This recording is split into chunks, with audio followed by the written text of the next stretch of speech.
Inside Story Uganda, real source of political updates.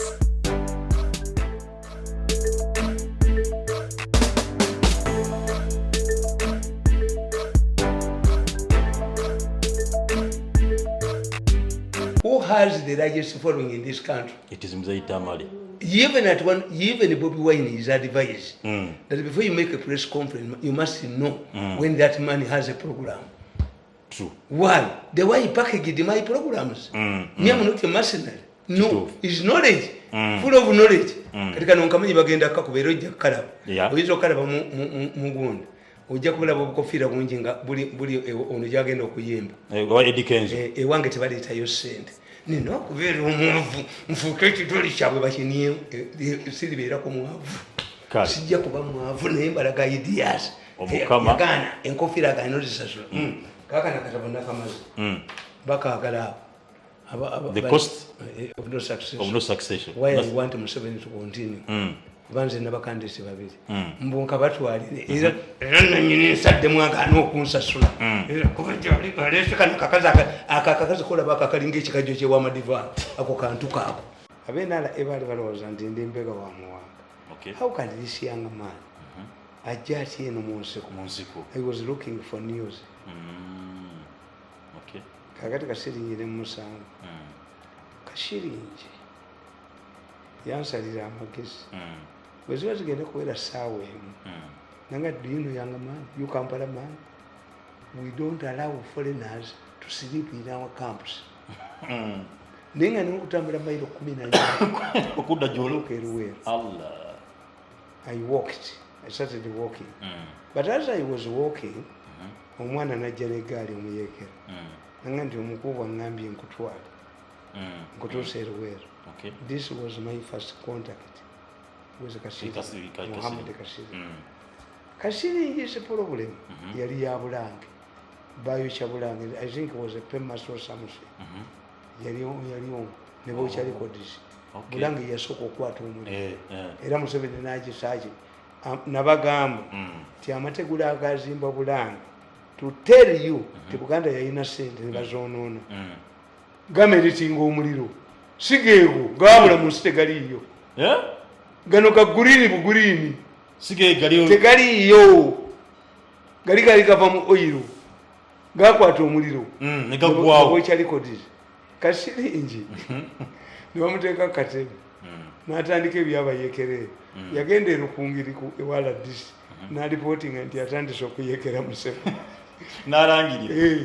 Butereevu. Kasiringi. Naddukira Congo. Bamuleeta mulamu. Era nze Kasiringi abadde amanyi nnyo. Naye abadde ansanga nnyo okunsaba ssente. Ne mugaa Kasiringi siiza kuba yadde ekikubi. Lwaki? Ebitaala bikuliko. Abaana be bagagga. Muhammad Kasiringi yakolanga mu State House. Mutabani wano Kasiringi. Ayina Kasiringi omulala mu magi. Waliwo lawyer. Anti yuyu. Ayina n'omulala mu magi. Kasiringi tuba from ani gwe simanyi munsi. Sale nakuganda mulabira munsi. Uwono kundi kano bogere yali badde na jeno. Naye yatabukanga naye ali independent yali nganza. Mulimu emitwe egitafugika. Ngagiri mu jema. Yagamba. Yali director of education n'agamba. Banna bwembanga mutwala abantu okusoma. Mutubuulireko. Waliwo abatagala kusoma. Tunakutukira ku bizimbe nga Wilibalo. Oyo bogere yali wamaanyi nnyo. Waliwo NRL yadduka mu Luweero. Nekola tactic food bureau. Negenda e Kasese. Bogere yasigalamu. Nalaba bogere. Bogere amanyi bulungi. Kati mu 1985 gavumenti y'Obotegwa abayekera bajja bawamba Luweero. Kati bwe bawamba Luweero abayipisi ne beekukuma. Oyo bogere nakuba olukungana mu ttawuni. Naga nti ffe situnonya UPC, situnonya ki bad governance. Kati waliwo Hajaani nasembayo mulaba Kiwoko.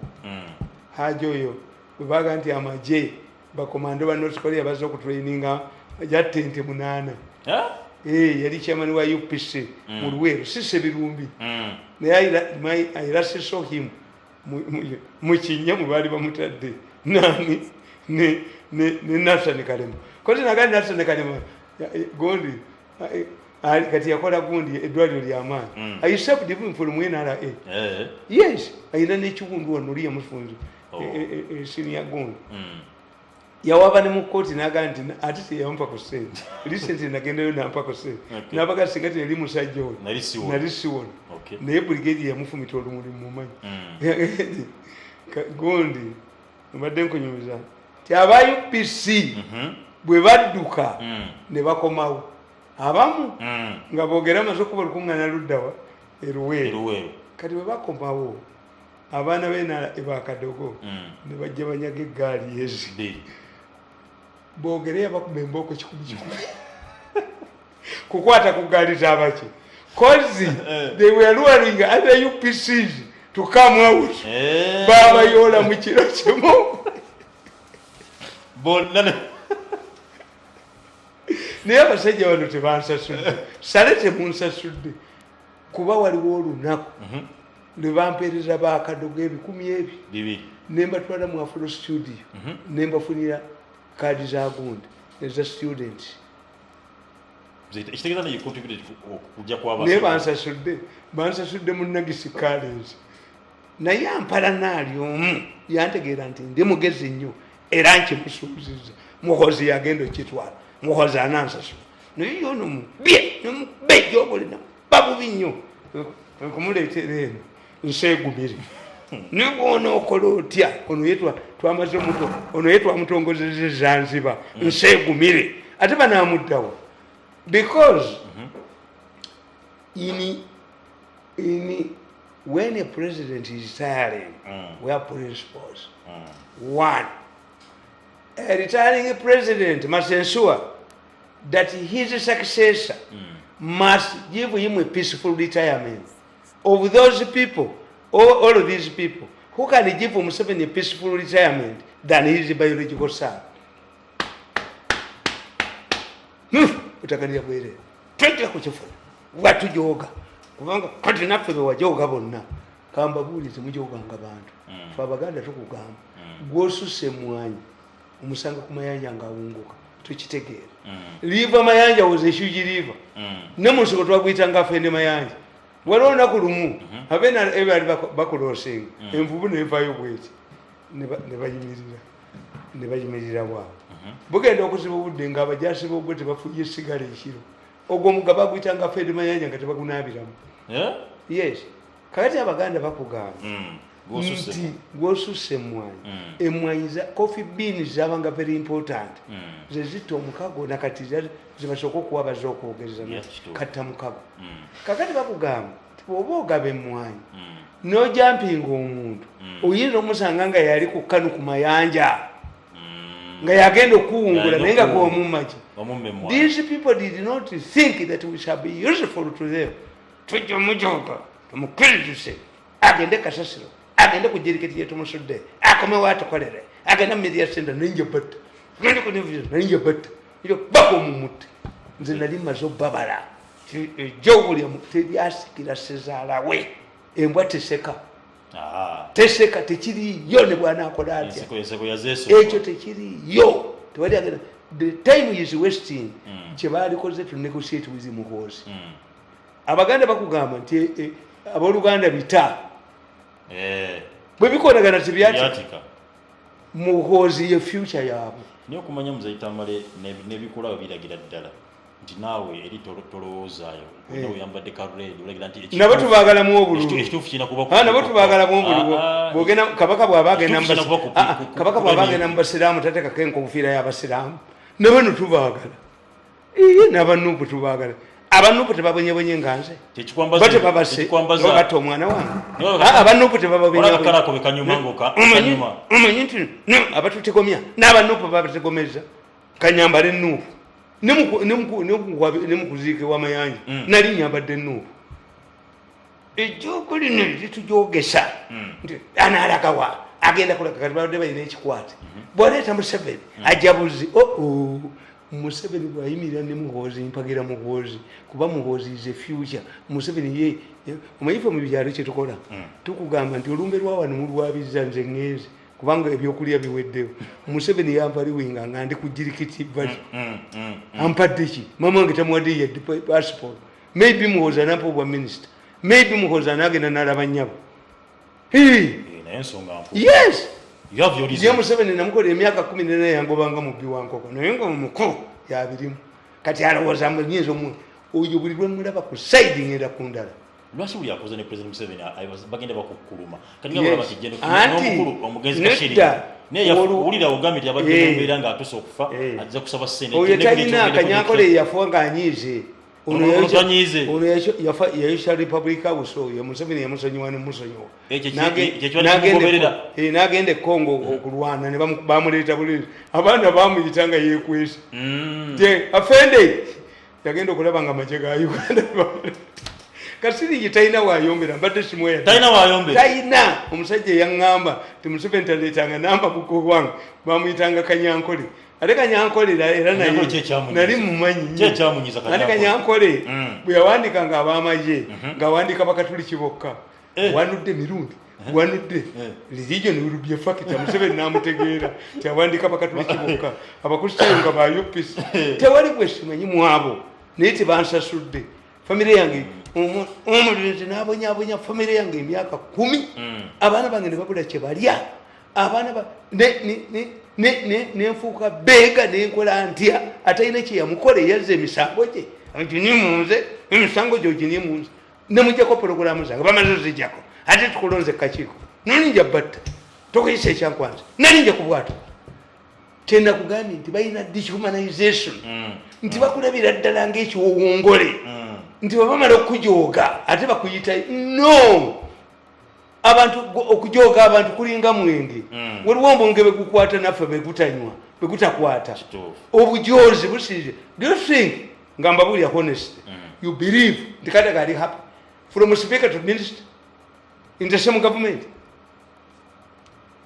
tali happy naye abaganda bakiyita kubikkako nadduli omugobye kubanga bagira kadaaga n'omugoba nakyobe n'omugoba waawe Mirundi sente notamukiza nakaba maziga ga baba Mirundi sente ndojawona amafuta gange lita 2 mumpita mu meeting mu mwizo jimpita mu I want to bani mimi nataka pesa sitaki kazi ya serikali mimi nataka pesa peke yake sitaki kazi waziri wa nani waziri wa biashara waziri wa nani mimi nataka pesa peke yake ayokera nange sente ngende wange nkole byange mwina bakuta size kula namwe kwa mwana ono atujoze nnyo Museveni nga amulaba atujoga yenga kyakola gwe kujjawo nakuteekawa ye nakola ki n'ekimulemye kati sikyalwana naye namuwabira waffe mu nsozi bali kusala misana aliteegula ewaffe naye kati ndi happy nti nseegumire tulinawo ensegumire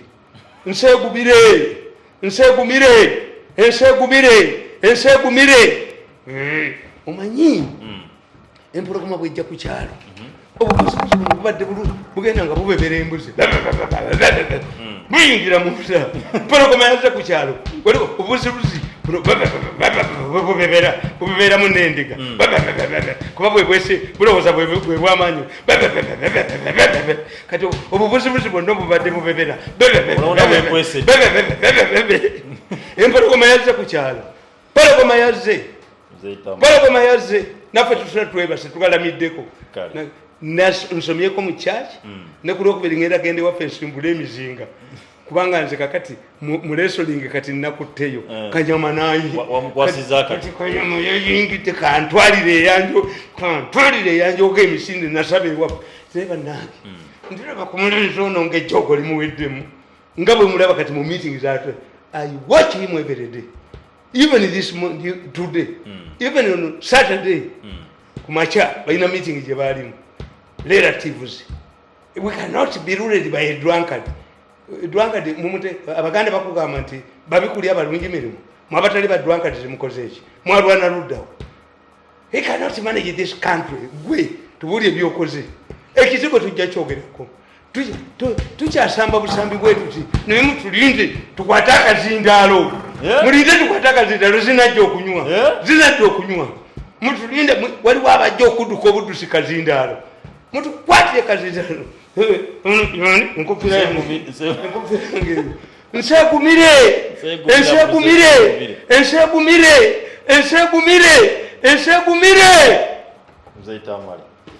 ejo olina abagwa mu mutwe naffe ali atugabudde ali atuwaddeyo ate omwana oyo mugezi nnyo mu busiraamu bakugamba nti nabbi bwe bamubuuza nti osooka kuwaani obwokubiri obwokusatu yagambye atya nti ekirabo kyaki ono musiraamu nnyo ono omwana tuzaalibwa wamu tulimu omusaayi omusiraamu gwennyini abasiraamu tulina kusimba kuono osooka kuwaani odda kwani oddakaani ekirabo akiwaani tumukubireko muwuga ensegumire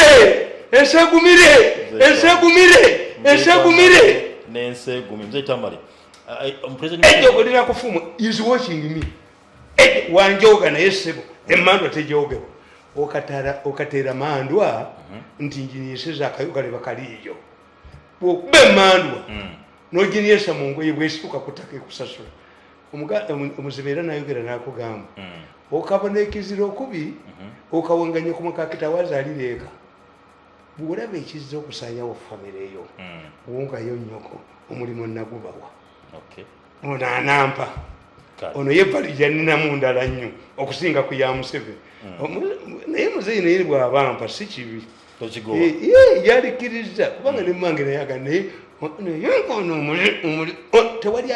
teriyayononye gavumenti ya Museveni nti bali 10 tekiriiyo aliogo ayagala okuba pulezidenti atolokoze sijja kumwogera Museveni amumanyi ate yemulemu mukontroli yawatukubira toki mu nsonga y'Ebola ne finances wakati wa gavumenti eganya okubawa ensimbi Minister of Health sokola bene Ebola kafekefeke sokola bene kakati kambabuuzi oli musajja musitaamu abakafiiri bwe basula ebigodo by'embizi muzikiti muguggalawo naye gavumenti eyo terina direction abakafiiri ne bakanyuganga ebigodo by'embizi muzikiti muguggalawo kakati gwe poliisi abasajja bagizanyiddeko these 200 police posts were near the people babakubyamu amasasi 2 ne muziggalawo. What does it mean? You are surrendering these areas to the terrorists. Tekitegeeza ne abakola bino balya mmere kitu yimme embwa zaffe kuba ate embwa zisiriwala nnyo nidde akola kino kubanga if you are losing 200 kitegeeza nayo bajja kugobayo kituufu. You have surrendered because you are not creating, you are closing, which means what? You find it necessary, but they are forced you out. Yeah. It's like withdrawing from cities. If it is a battle and you withdraw, can Museveni listen to this? If the police cannot manage, deploy their soldiers. Let the police do the kakati. Aba traffic banakoliranga mu bibuga. Kubanga bateko. Mbo mukazi wa police yatukidde munnika. Oba musangaji Ebola. Mayi enaku zino bakugamba umpa ku Ebola. Ti Ebola wa mwami wa. Ebola kati bamufudde biri munnika. Ebiri kwa anti bakazi be bamwogerera. Kati abasajja bakifudde byakuzanya abaya umpa ku Ebola. Akabozi bakatumbye Ebola. Kakati omukazi wa police ono oba bawe yamusanga ngali Ebola. Yaduka ati agali munnika yokka uniform ya police ogijamu omusajja ayizo kubanga yabafu butula kwebula yabasanga bali Ebola. Police zagaddwa police egambe ku basajja baayo bali bazibadazo nga balumba at one time the president told them train with the military. Yes, training with the military. What will happen? Singaba batandika okuba prisoners nga bajjamu abasibe. Will also Dr. Gondi naye akulya amakomera anagaggalawo prisoners. How? Who is giving these people? You surrender these areas. Can Museveni allow this? When we are patrolling Mogadishu, that shows that we surrender a territory to criminals. What the government a weekend in No. Nafuye. If not, you're closing police stations. Chiragachi. Bacheyambisa bweyambisa. Okolachi. Tebayina sente, government has collapsed financially. Era kyovula tebasose kuleeta tteeka lya pension ne baleeta bewole sente kati ate bagenda kuleeta n'etteeka ery'okulondera mu parliament nga tubattiramu teri mubaka wa parliament ajja kufuluma parliament ekyo nkibabuule nze Tamale pension eno ejjidde mu kusereka kamu kwewola ise ekyange nange nkuyisiza ekikyo kati bano bakyali bantu bano tulabye kasajja akavumya abasiraamu temukakkiriza kuddamu kuyingira muzikiti. In fact, let me tell you, even you Muslim leaders, you would create a commission to find out whether it is true. Because this man is portraying you as fools. Yeah, true. Abasiramu abawala bwe baleta science. Waliwo akati bagayita the science, the Quran and the Bible. Bw'okasoma va mu Christianity. Yo Quran science. Science mwere. Yeah. Quran etambulira ku science. Noga kasajja gwe. Nogamba abasiramu tebajja emirambo tebajjayo. Mungu nsaba museko. Mukagobe mizikiti. Mukama obulungu abasiramu. Tekadda nedda mukuba obusajja buno bulya ssente na buno obwa moneta. Yes. Eggwanga lyaffe tulifiirire. Kakati kimiteeriyo. Ekyo kyogamba. Nti Museveni si musiru. Lockdown ya Kampala. But you people, see, funded like a Sajaka monitor, Bagula say. Do you know that there is a lockdown in Kampala? Why? What is this? Me, I defend things why. I'm involved in everything. Yes. When these idiots started publishing articles about the possibility of locking Kampala, tourists are not coming.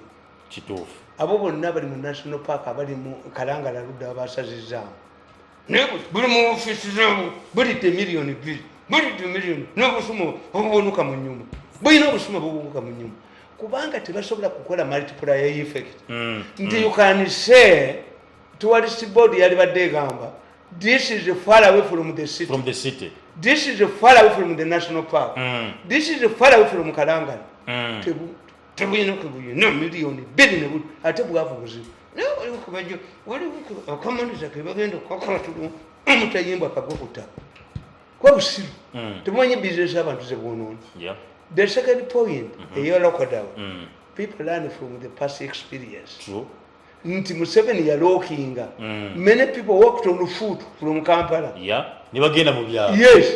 Ngamaze okulookinga. Kiri kituufu nnyo. Do you know the business people in Kampala are registering lowest sellings. People are not coming to Kampala. Kituufu. This is a mistake you did. Nemudi abakongo mubokere wana bebitenye mukyabalabawo. Nemu bakozi mwe. Lwakite muwumula. Musenero. Lwakite muwumula. Nebo munampabira emirundi 10. Ate nja basuula eddala.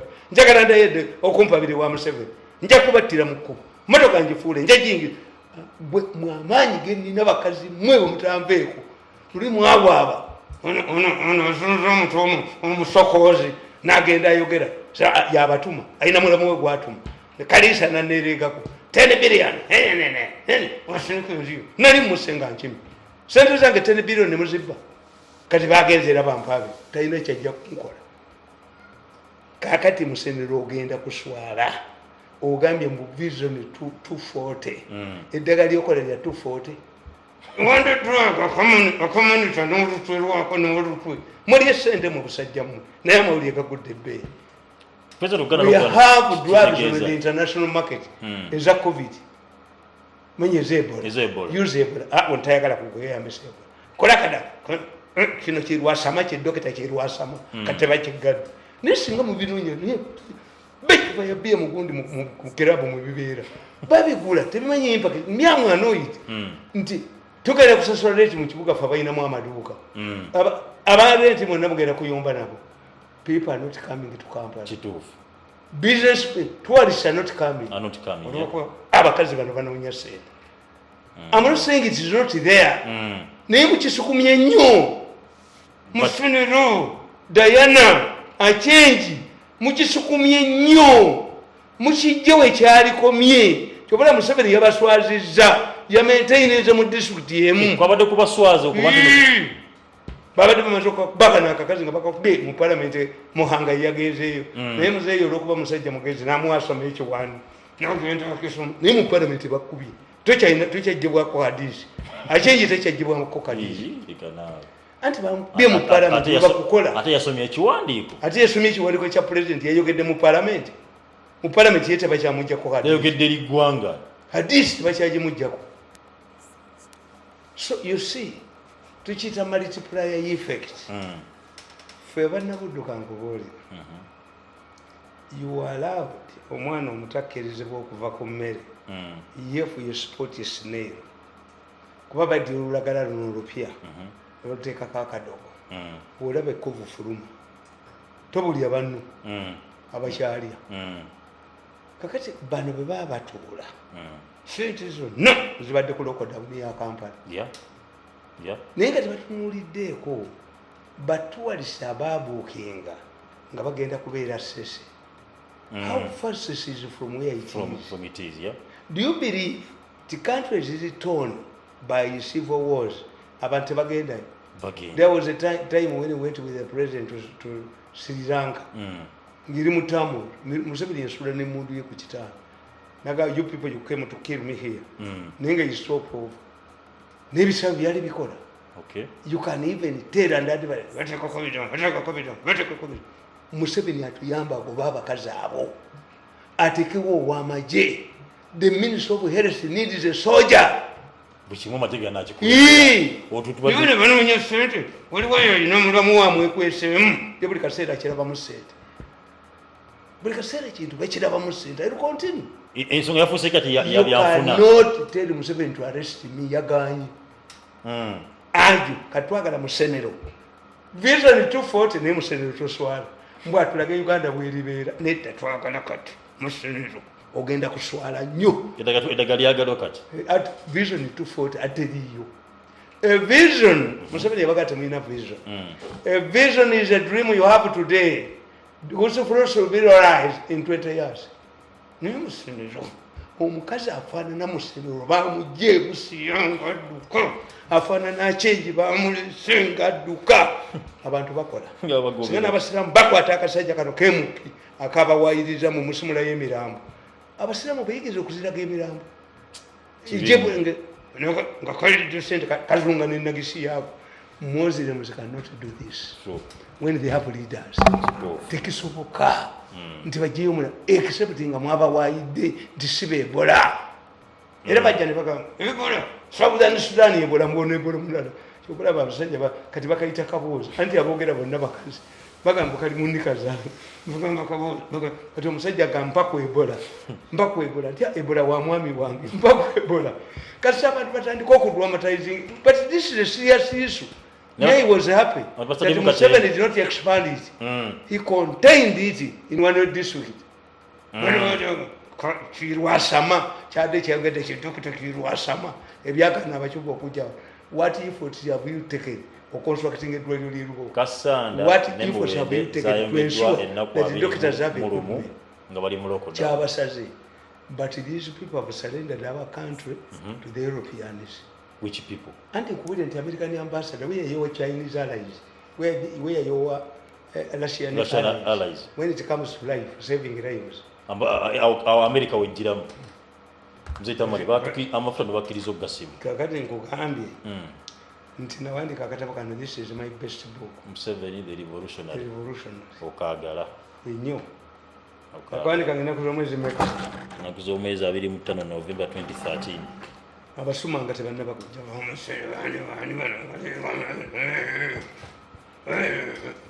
abo baali tebannaba kujja abasuma omuzira waffe bagenda okuba oli musuma funa ekibanja ewalala osokoola ebibumba by'abantu amawoowolo tujja temufa mulabirire bulungi temufa Ebola mugenda kulabako ku mulambo gw'omusuma abba sente z'abantu asokola enda zaba mulabe badokita bwe nga bibuuka bidduka nkagambisa tubirinda ite naye anaabikiriza bibeere wano naye anaabikiriza ebisuma sente zokusukeko mu bantu tuleme kufuna bano ba prime minister abazina akadodi ne babaleeta nga baze kuzina akadodi sente zijja kubaako kyezikola oli okoli twagala abantu ba Uganda baagala babaeko ku mulambo gw'omusuma baagala balaiko okubeegaana ebizimbe iyo muzimbo yanani siyangu nga baduka oli bizimbe biddewa mu revenue authority bya gavumenti sente bazijjawo kitawe yayinazo bitukamya duke ajja kuduka nebya kitawe abirekewo baba beyambisa ni atuteka kyayina kati nedda bamuyambisa naku eziyita omusajja mu National Council of Sports ne auditor bamukanga basente bazi those are agents I know them I know who installed them there but one of them was what we take our own. This government is infiltrated it has a strong service. That's why Museveni wampa kwa minister sebokora ninda bono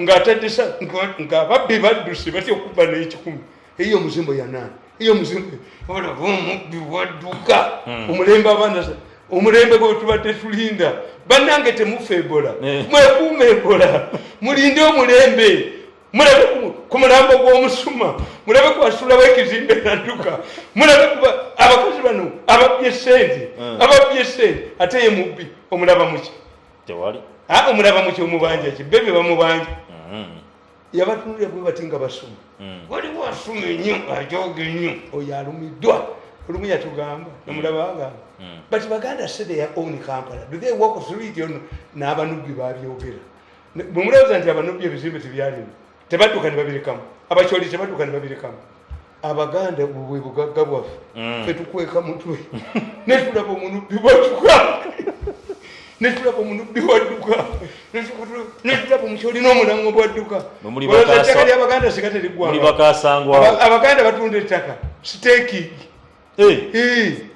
Abaganda tebatunda ttaka gwe simbako ekizimbe ekyo ate gavumenti bwegobeerayo basooka ne batema ebitooke ebiriyo ne bekalakasirawo toyinza kudda bw'otema todda tebatunda ttaka mbabulirirawo bo basiteekinga oluga kasejibunya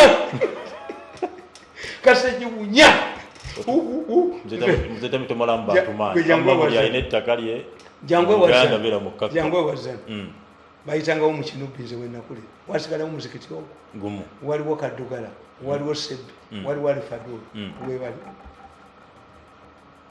omusajja yali asinga okutunda enkoko ewazana watiikirire bamuyitangani yali musajja munubbi Abaganda batunda ettaka singa teri baggwangako Omuganda tatunda ttaka mujoga ne babafuutula naye tebafuutula buli omu bafuutula bajoga wadduka ne badduka Muganda atunda ettaka ngaalitundawo wakiri nyumba bagikuba ate ne baddamu ne bawamba nkugamba tewandika ku Museveni ono ne nkugamba a revolutionary changes or transforms society from one point to the other.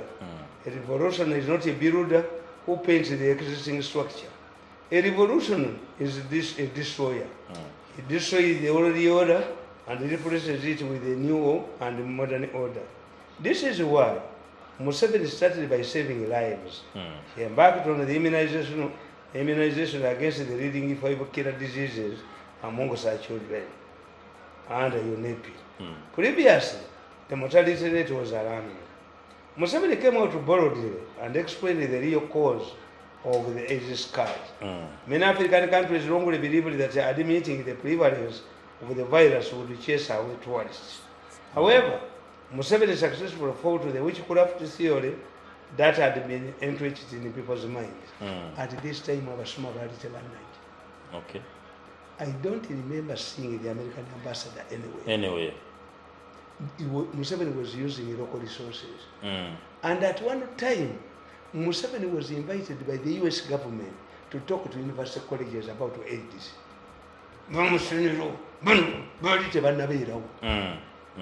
Abamufera bali tebanajja bafere bali tebanajja Museveni endwadde zinamutta simanya akalakira simanya coughing cough simanyani measles simanya zonna yaziwera nga bamusero tebanajja nga badana tebannabeerawo ba change tebanabera. What happened? What has happened? Until Luli Museveni, his aim never yali nabo bali bagala to change society. Okay. We are revolutionaries. A revolution changes Society. Yeah. The revolution must ensure easy people are educated, but then the education never experts. Experts sort of a woman. Omuntu kuti kwenda Migo ye Miyingo. Migo is an expert in education. Miyingo is an expert in experiment. Nze facility simunenyi. Kigenda kubya mu. No, Miyingo amanya ina amasomero. Akiriza. Miyingo tajja kudduka. Nga bononye education wa. Miyingo wakwatirwa wa. Textbooks bazikyusiza. Curriculum bakikyusiza. Tatuwa enough. Tatuwa kyasaide kutuwa. Lwaki ewete babikolayo? Why is he quiet? Uli aba experts wa management. Experts. No one new vision. Experts have said. You never saw mu propaganda. Kasosomati diplomatic sources. Kiba kitegeeza wa mawulire yennyini. According to diplomatic sources, olugambo luli mu Kampala. Okay. Diplomatic sources. Experts biri mu mitwe gyabo. You change education here and there. Mukyusegene. Abaana babati banasoma kino. No. Kyenda basekerede nembagamba. Nti ogamba otya. Abazadde tebagenda kulaba baana. Bagenda kutwala yebula. Nti nti munnako ntono bagenda kuddayo. And what these people don't know, like in business, abamasomero ababula obwongo obw'emyezi 3 bajja obugenda kufa. But these people don't analyze. See ba businessmen. Yeah. Yes. Ukitegedde. Nti omusajja yagula mu n'agula kasooli n'obuwungu nga bamyezi emeka 3 kakati omugamba nti awusoteninge balidde mu kyakola weebuli bannange muyitidde okuzanyira mu education, muyitidde ogizanyira mu curriculum, simenya ani nedda. Temulowooza nti mubimukyusizza. Uganda has been having the highest standards of education. Nga abantu bonna bajjawa. Kituufu. Olaba naye waffe. Masaka waliyo essomero ly'Ekiswera. Many Tanzanians were educated in Kiswera. A backward school. Naye bano experts.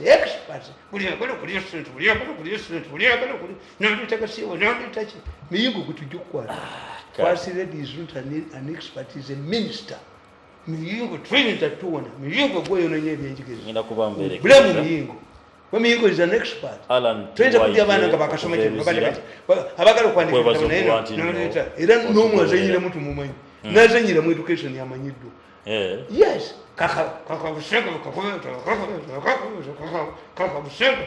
Nabagamba.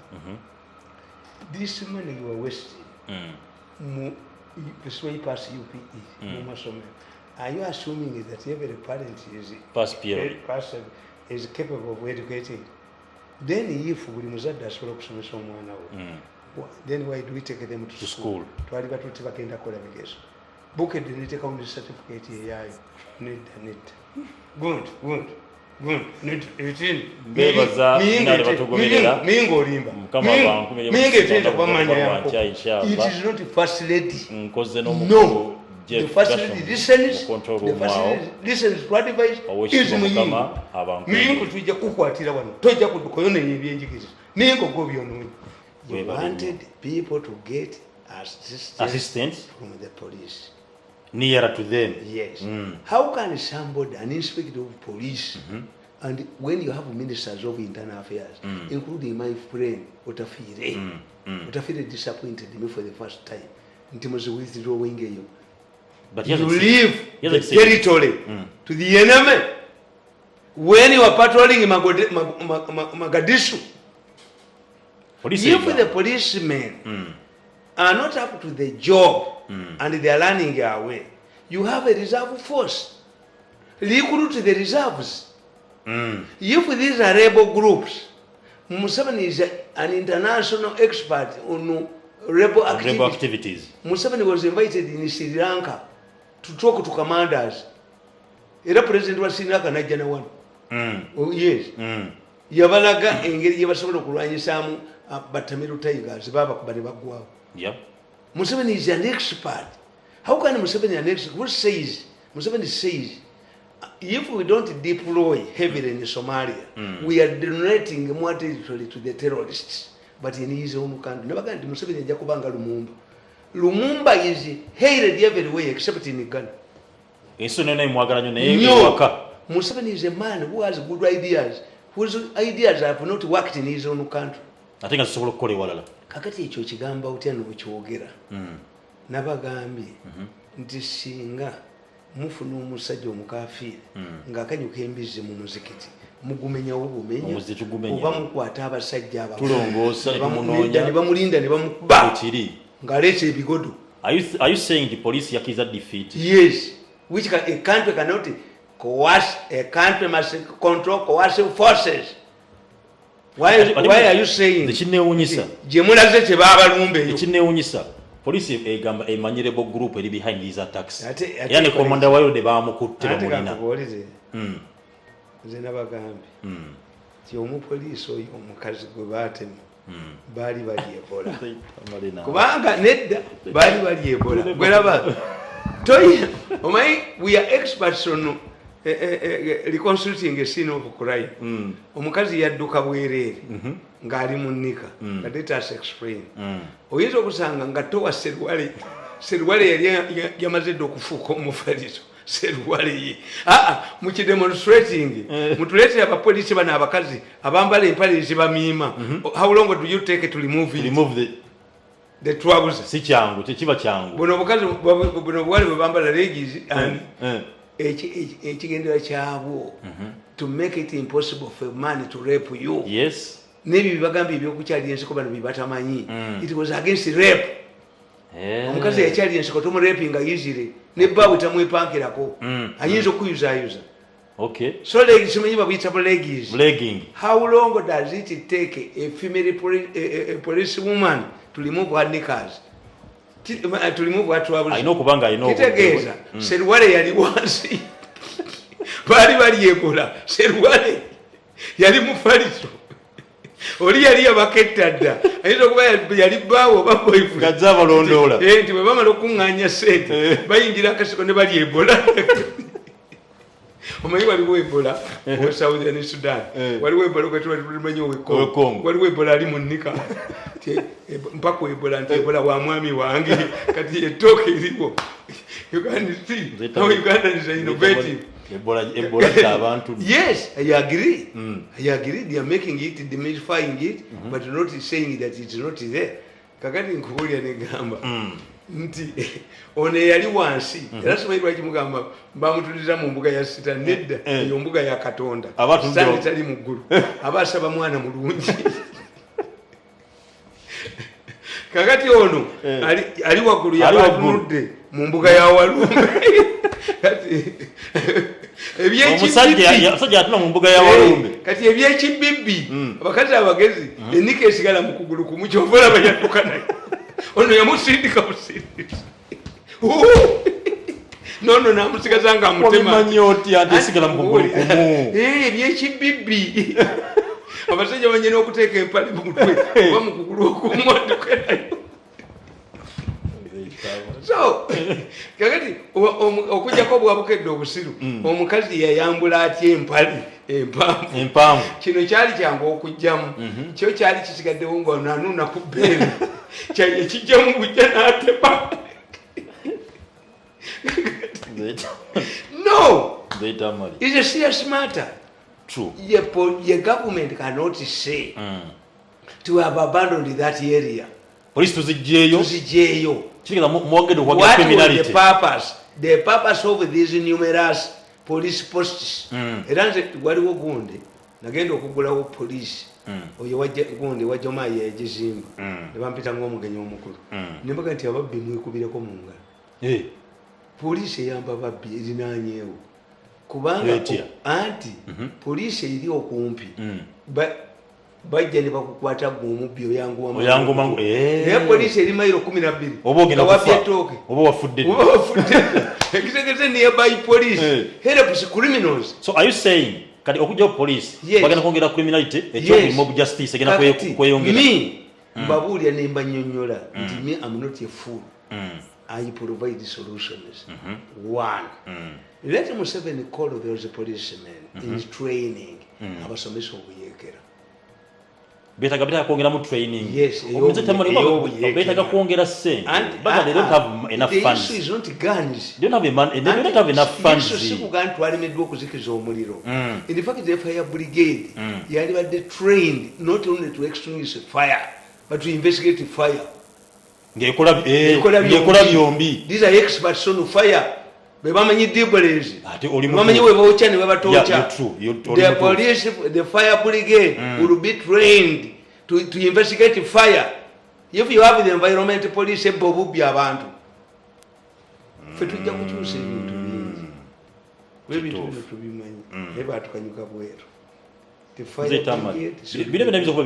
police enonya kuongeza budget yayo kubega teina enough resources tosobola kusalendalinga property tosobola kusema nze nkubuulira nti you see the problem what the government can do if the intelligence has failed to infiltrate this Bukanga ezokanga zamuzemena kakati if the police desert these areas recruit the reserve force yamaje baba wadde emirimu the command of the reserve forces grab this opportunity. I told you abo bafu jiba training kati ekola ki ezo kasiya wumbu kabisa abantu batolasinga mu musolo ba training bakulwachi abaserikale ba police oba badduseeyo muteka this is an opportunity for the reserve force, a job opportunity for the reserve force. Mukwata aba reserve force mubateeke mu bakira police esigale ku kira liko work aba police batano ku police post receiving misango complaints oyina kyobuusa amaaso police kizizaayo tebalina sente zina ku maintaining bife but who is going to pay the reserve force? If it is money you would arm the traffic police. Bagamba mundu bagamba ki sente zigenda kubanjira bidire tebana police patrol serikali go basanze nga ali Ebola naduka bamusanze ku Ebola no we are not saying you people be specific we are not saying that the police was wrong informed neta to come time. If fire brigade does not arrive in time, the fire brigade commander can tell us, you people, ekimotoka kyange kinina kikadde. Yes, the reason was give an explanation. And the police tebalina patrols, tebalina motoka zimala kutuuka mu budde. Until you withdraw, let us look at the budget. How much money can Kubuli? How much money do they get? And why is it that Museveni has neglected the police? That's an argument. Because nobody has convinced him that the police is irrelevant. Museveni yemisango gibazanya agiraba. Kyobola bayatwalayo ono gundi muganda wange magambo jajjawe yali wakabalenga nga musajja mulwanyi nnyo. So the president has quite deliberate command police agino wa. Andi kubulidde. Yakwata abaserikale n'abatwalayo n'akwata ki. Museveni has failed to understand nti look nabagamba nti olutalo lw'e Congo bakaddayo emirundi ebeka abamaje mu parliament to ask for supplementaries. How does the army do these things? How much money do you give the army? Etuse n'okwekolera ebyokulwanyisa wano.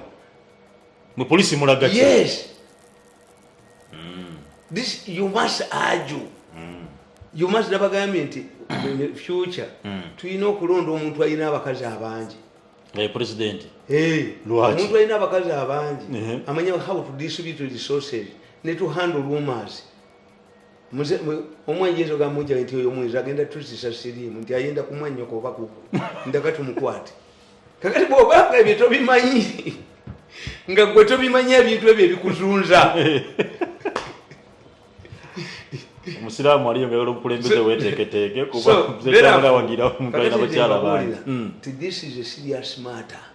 Yes, very serious. Akati mulaba ababaka ba parliament bagenda bakozesa ebyobusiru byonna basoze kubawa pension.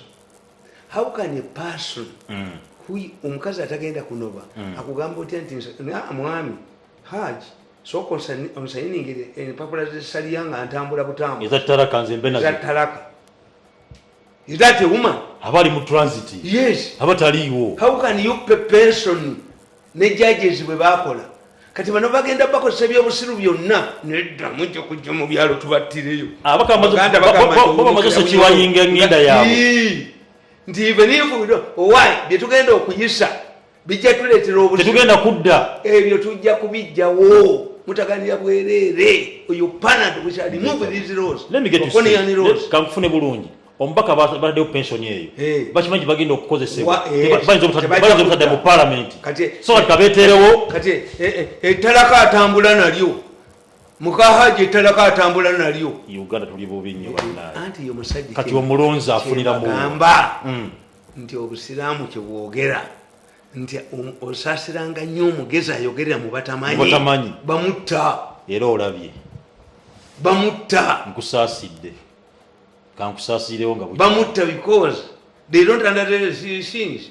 ebintu teryabiraba nti how can you surrender city, how can you donate a territory to criminals officially nokyogera why did you go there in the first place? Yes, Kayigula did it, you haven't done it. Ngale Kayigula tannafa njere yagala tuwamba Kayigula yaleka police yagala kutuwamba. Is that the reason? Kakati ekyo nokitegeera nti kiriki kakati notunuulya mu nsi yonna basekerera ayira fati abasajja bano baba balina kye bagenda okukola bakijustifying. Why did the Minister of Health bring the chairperson of medical matters and balekewo lockdown mu Kampala? Because of his knowledge. Gye baagula edda oyo Dr. Lwasama, Dr. Sam Oledo nabagaye nti n'abaana mu bayite Lwasama n'abaana be gye basomera Dr. Lwasama. Who talks nonsense? Is called Dr. Sam Oledo. Not Dr. Lwasama. A man who talks, a person who talks nonsense. We call him Lwasama in Uganda. That is a Lwasama. Why did they bring him? To convince Museveni that this is expert knowledge. Because the president believes so much in the experts. Yes. In normal circumstances, most even scientists are but in Uganda professionals are bold. Until you find your musajja ayimiridde bw'ati mbu yeetuze yekka. Yeetuze tetumumanyi. Tumubaganda tumukubambo. Baganda tumukuba emiggo. Aba yenyaze. Yeekwata bw'ati. Abayina okuba. Baganda abadde yeetuze bw'alaba omusota adduka. Realize that's why bayitukira katebe ne bakasamba. Yeah. But he struggles tafiirawo. There must be bruises. Until defilement is determined. Forceful entrance. Polices, semen, twabisoma basajja mwe embwa zino ezonoonya profession zino kakati nkugamba ti why do they use expert knowledge? Because they expect that somebody is knowledgeable. Kakati kankubuuze omusajja abadde Congo ng'ali ku front line ng'alwanye ne sooka otunuulire ADF balwana nayo n'olwaleero. Yes. ADF emaze ebbanga ki? Ebbanga ddene. Basombye buli kintu kyonna ADF ekoze ki? Egaanye. Even 2 days ago nalebona obuwumbatuutu bw'amawulire nga bugamba joint bombardment ate nze nakibabuulirawo. President yavudde na congratulating. Anti nabagambye. ADF twakubye. Nabagambye. Nabaga nti mwe temumanyi. NATO forces, the command of NATO must be an American general. The standard weapon of NATO must be an American weapon. Why? France etwala 10 Satu. Bungereza etwalako omutwalo Iraq yali egudde. America emitwalo eki? 5. So alese contingent esinga obunene. Kakati if we could have a joint operation with the Congo, twalikozewo a joint command. Okay. Yes. Nga bwe baba bagenda okubriefinga ab'amawulire ne Congolese commander wa naye abeerawo. Yes, if it is a joint operation. It's a joint operation. Simwogezi wa UPDF. This is a joint command. Singa kya Uganda yokka. Yeah, tebabimanyi kubikola.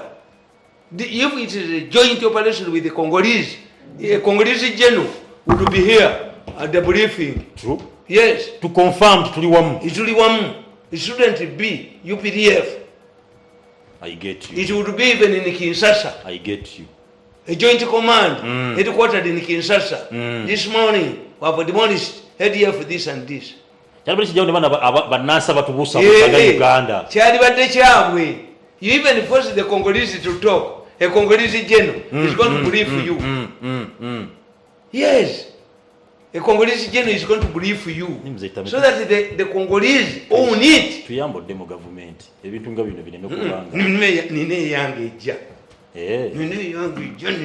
Kati mpominga buwominzi mpominga ndiana kati ndiana amabanja angalia kati mpominga lwenda kubawo kofira bwange nanyini nsi nabula nakana okuza ne musebe babo kuwambe ko buno bajja kukuba but the idea is mine.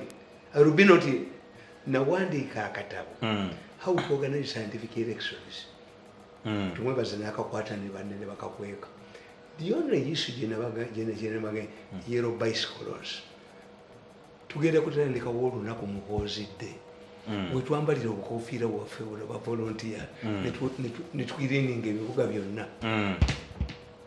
Nabagamba ni mukwate ekifaananyi kya Museveni mukiteeka ku motoka za taxi zonna nga musasula baki ba taxi mubasasula. Yes. Because this is a scientific tumwebaze ne munene banereegamu bwechamwereka mu bantu tolwana na bulei naye mba benkabateera mu kampulira nkabateera mu kampulira byejogo nendi bajjamu.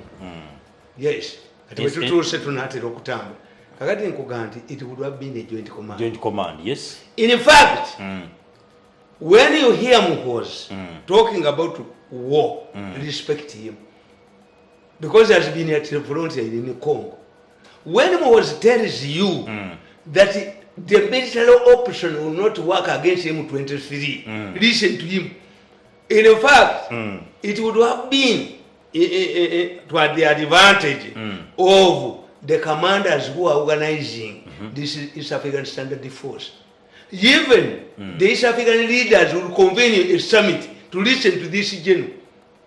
Katonyo mzee Tamale kwatira mwawo katudde ntuchafe choko tuongere ku nsonga y'okubanga tweet yakoleddwa Jeno Moses kanigaba wagira M23 okuba nti no intufu okerwanako era nagikoonako akola aleta kabasa mu region yenu tovaawo katukomewo.